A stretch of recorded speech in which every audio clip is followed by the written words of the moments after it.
په دې کلیپ کې د زنانو د اتکا په حوالې سره په موږ 15 خبرې کوو. لومړی خبره دا چې اتکاف ته به کله کینی، دویمه خبره دا چې نیت به څنګه کوي، دریمه خبره دا چې دوران اتکاف د زنانو د میاشتې مسله شروع شي، ماهواري منسز دا شروع شي، نو اتکاف به ماتیږي که به نه ماتیږي. دغه رنګه څلورم نمبر خبره ده چې آیا د پخلي څوک نه وي نو دا ښځې به پخلی کولی شي که نه شي کولی. پنځم نمبر خبر دا که به دغه ځای کې ماشي وي، دغه ځای کې ګرمي وي، دا بار اوده کیدی شي که نه شي اوده کیدی. بسم الله الرحمن الرحیم. السلام علیکم ورحمت الله وبرکاته. امید در به کوم چې تاسو ټول په ټیک ټاک کې الله پاکم خوشحاله آباد ساته. نن چې کوم زموږ ټاپک دی دا د اعتکاف په حوالې سره دی. څنګه چې سړی په جومات کې اعتکاف ته کیني، دغه رنګه زنانه به په کور کې اعتکاف ته کیني. په کور کې هغه ځای چې څومره د پردې وي، په کوم ځای کې د زنانه مونځ کې د پردې ځای وي، دقلته به د ښځې اعتکاف ته کیني. او دغه رنګې فرمایي چې د ښځو اعتکاف د په کور کې محترمو دا ثابت دی. څنګه چې ښځې کور کې مونځ کوي، دغه رنګې اعتکاف هم په کور کې کوي. دغه رنګې راځو لومړۍ خبرې ته. کله به ښځې اعتکاف ته کیني؟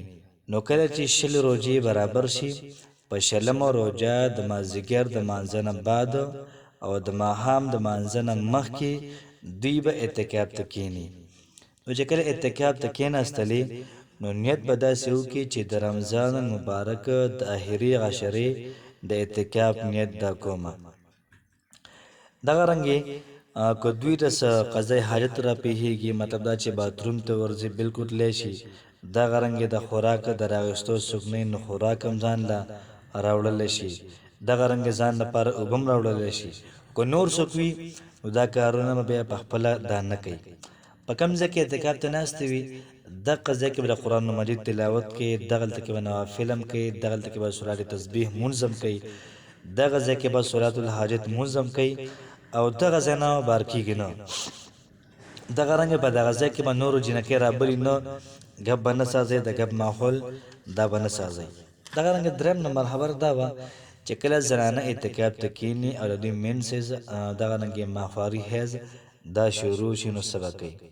یاد ساتئ چې کله ښځې اعتکاف ته کیني او د دوی حیض دا شروع شو، اعتکاف یې اتومیټیک مات شو، باقي داسې ځان ستړی کوي نه، بس راودېځي، اعتکاف یې دا مات شو. دغه رنګې د اعتکاف په دوران کې خاوند سره ازدواجي تعلقات نشي قایمولی، دا بالکل نه کوي. اعتکاف د دې او د خپل رب معامله ده، صرف الله پاک سره به تعلق وي. او که ګپ هم ورسره لګوي، هغه خیر د مسله ده به یې نه کوي.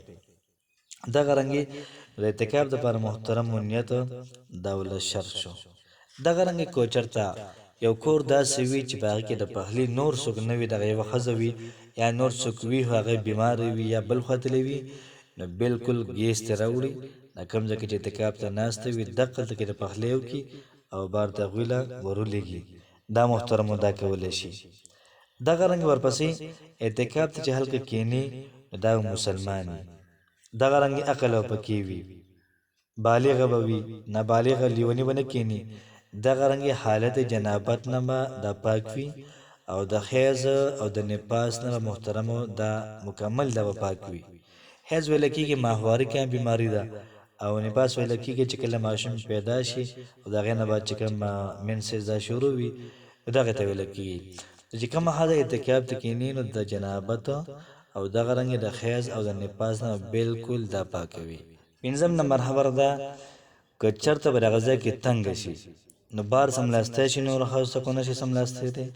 دغه رنګ یا بجلي نه وي، دغه ځای کې ګرمي، د ګرمۍ د وجې بار راوتی شي که نه شي راوتی، یا به دغه ځای کې ماشي وي، نو بار راوتی شي که نه شي راوتی. یاد ساتئ چې نه شي راوتی. د ګرمۍ د وجې بار راوتی شي، د ماشو د وجې بار راوتی شي. دغه رنګې که دغه ځای کې تنګه شي، بیا هم نه شي راوتی. دغه ځای د دې لپاره یو قسم د جومات دی، که دا پکې ودرېږي، که دا پکې سملي، که دا پکې ګرځي، که دا پکې هر څه کوي، بالکل دا کولی شي، خو بار به نه راوځي. نو کوشش وکړو دا ویډیو پیغام دا مخکې شیر کړئ، څومره نور خویندې دي چې هغوی ته دا پیغام ور ورسېږي او دې غلطیو نه هغوی هم ځان رامنې کړي او خپل اعتکاف داسې کړي. السلام علیکم ورحمت الله وبرکاته.